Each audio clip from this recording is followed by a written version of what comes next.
61 wins, 0 losses.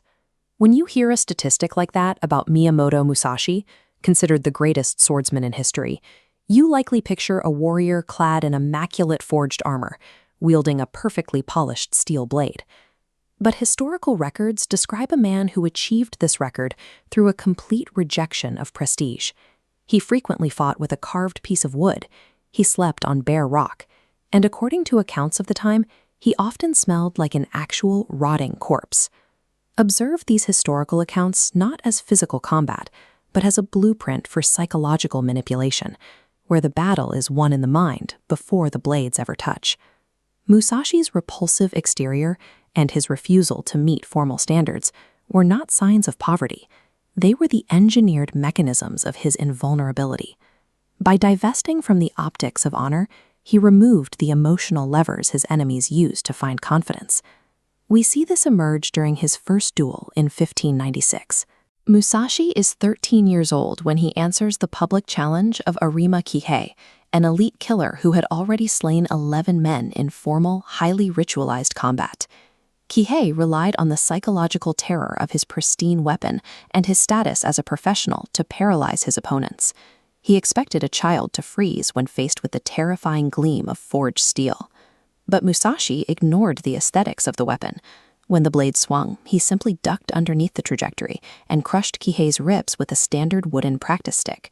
He used the bare mechanics of survival to dismantle an opponent who was fighting for his reputation. In a modern professional context, leaders frequently outsource their confidence to their own versions of forged steel. They rely on marble lobbies, bloated support staffs, and vanity metrics to project a sense of invincibility. This mirrors the early strategy of Netflix. They didn't try to build thousands of retail stores to match Blockbuster's storefront.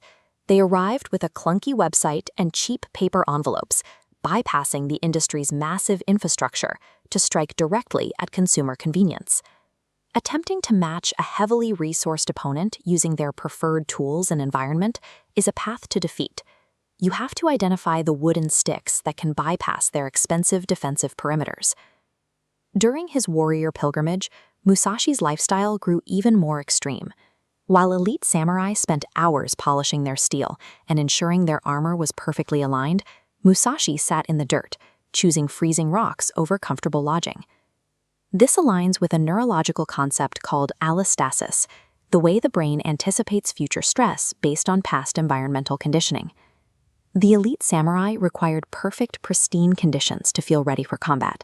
Musashi deliberately drove his baseline down to absolute zero. Eliminating comfort from the performance matrix protects cognitive bandwidth during unexpected chaos.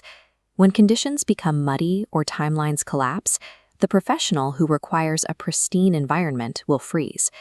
Musashi, who already lived in the mud, experienced no spike in mental load. Comfort is a massive, dangerous psychological vulnerability.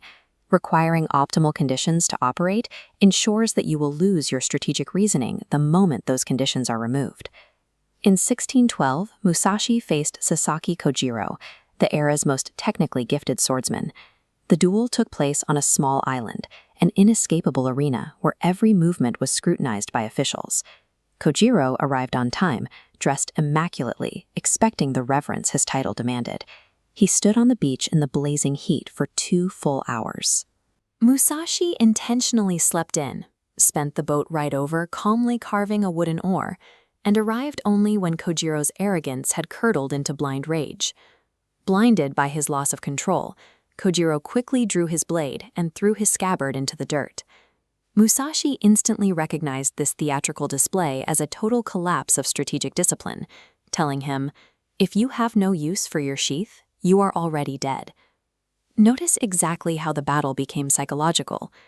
How many modern systems collapse this way because they are forced to wait on a market that no longer respects their rules? Purposefully disrupting a predictable cadence strips an arrogant opponent of their reasoning. By refusing to operate on their internal clock, you force them to fight their own mounting anxiety instead of fighting you. This focus on strategic logic over optics reached a peak when 70 trained killers from the Yoshioka Sword School set an ambush to butcher Musashi. They mobilized their entire military apparatus to protect a 12-year-old figurehead, assuming Musashi would arrive late. Musashi weaponized their assumptions by arriving before dawn, hiding in the freezing dark until the killers grew stiff from the cold. He bypassed the heavy infantry entirely and struck the young figurehead with one ruthless blow, knowing that removing the symbolic heart of the school would completely shatter the entire system's resolve.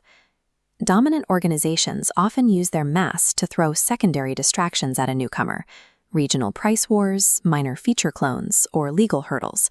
These are the 70 men designed to exhaust resources and divert you from the real fight.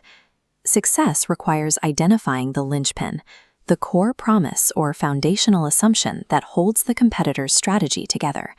When that central logic is destroyed, even the largest system will descend into panic and chaos. Looking at the corporate world today, we see that industry-standard optics often disguise deep structural fragility.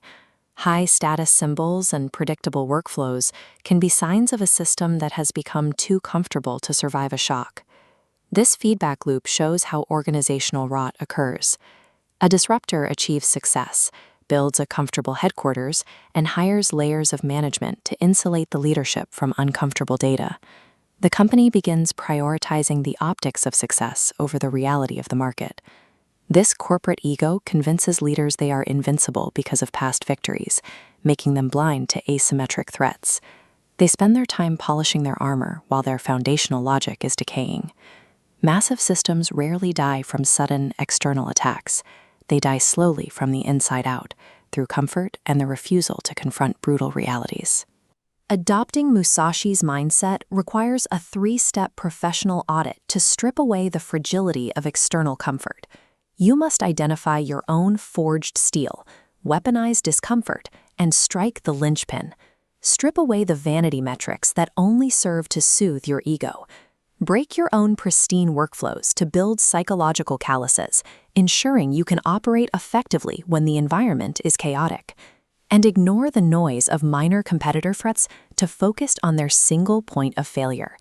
After 61 undefeated duels, Musashi became an old man and walked into a cave to write his final 21 rules for living. He survived because he refused to let the crowd or the standards of his era dictate his strategy. Look at your own life. Where are you currently choosing the applause of the crowd over the lonely, uncomfortable strategy you know is necessary to win? True power isn't loud. It is the ability to be the absolute calmest person in the room.